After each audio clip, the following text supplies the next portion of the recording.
ख्रिस्त में प्यारे माता पिता भाइयों एवं बहनों, जय यीशु। वर्ष का 13वां सामान्य रविवार। आज का पहला पाठ में शूलेम की उस उदार स्त्री के विषय में वर्णन किया है जिसने ईश्वर के नबी एलिशा का प्रेम और आदर के साथ स्वागत किया। उसने बिना किसी स्वार्थ के उनकी सेवा सत्कार की और उनके लिए अपने ही घर में एक कमरा ठहरने के लिए तैयार किया। उसके खुले हृदय, उदारता और आतिथ्य से अत्यंत प्रसन्न होकर ईश्वर ने उसे वह आशीष प्रदान की जिसकी उसने कभी कल्पना भी नहीं किया था, और वह है एक पुत्र प्राप्ति का वरदान।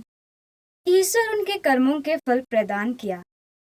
आज यह पवित्र वचन हमें सिखाता है कि जब हम प्रेम, उदार और सेवा की भावना से दूसरों का स्वागत करते हैं, तब हम वास्तव में ईश्वर की सेवा करते हैं। ईश्वर हमारे छोटे छोटे प्रेमपूर्ण कार्य को देखते हैं और उचित समय पर अपनी कृपा से हमें आशीषित करते हैं। इसलिए हमें बिना किसी प्रतिफल की अपेक्षा किए प्रेम और सेवा के कार्य करते रहना चाहिए। दूसरे पाठ में संत पौलुस हमें स्मरण दिलाते हैं कि बपतिस्मा केवल एक पवित्र संस्कार नहीं है, बल्कि एक नया जीवन है।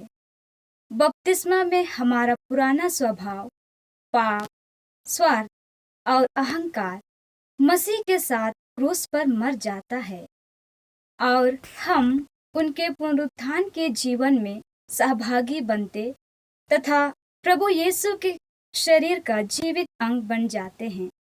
यह केवल एक घटना नहीं, बल्कि प्रतिदिन क्रिस्तीय जीवन जीने का आह्वान है। क्रिस्तीय जीवन में हर दिन अपने भीतर की बुराइयों, क्षमा न करने की भावना, घमंड और स्वार्थ को मरने देना है, ताकि मसीह का प्रेम, शांति और दया हमारे जीवन में प्रतीत हो सके।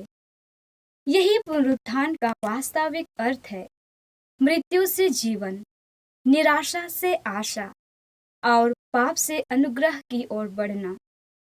जब मसीह हमारे जीवन का प्रथम स्थान बन जाता है, तब हमारा हर त्याग, हर सेवा और हर छोटा कार्य ईश्वर के राज्य का साधन बन जाता है।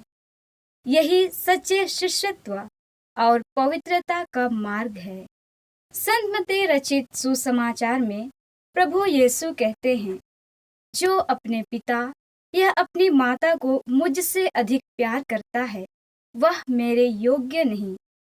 यह पवित्र वचन हमारे जीवन के सबसे गहरा रहस्य को प्रकट करता है। वे कहते हैं कि जब कोई उनसे बढ़कर किसी और को प्यार करता है, वह उनके योग्य नहीं है।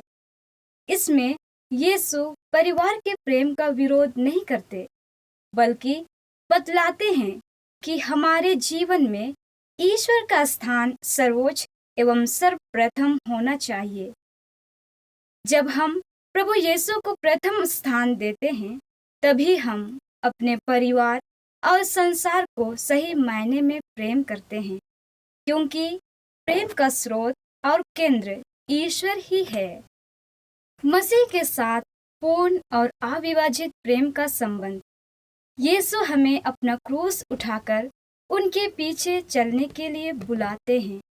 एक सच्चा शिष्य कठिनाइयों, त्याग और चुनौतियों के बीच भी प्रभु में विश्वास बनाए रखता है। एक सच्चा शिष्य कठिनाइयों, त्याग और चुनौतियों के बीच भी प्रभु पर विश्वास बनाए रखता है। प्रभु यह भी आश्वासन देते हैं कि प्रेम से किया गया कोई भी छोटा कार्य, यहाँ तक कि किसी को एक प्याला ठंडा पानी देना भी उनकी दृष्टि में मूल्यवान है और उसका प्रतिफल अवश्य मिलेगा। आइए हम प्रभु यीशु के बताए राहों पर चले, जिन्होंने ईश्वर को प्रथम स्थान में रखने, उदार बनने, प्रेम और सत्य में जीवन जीने सिखाए हैं।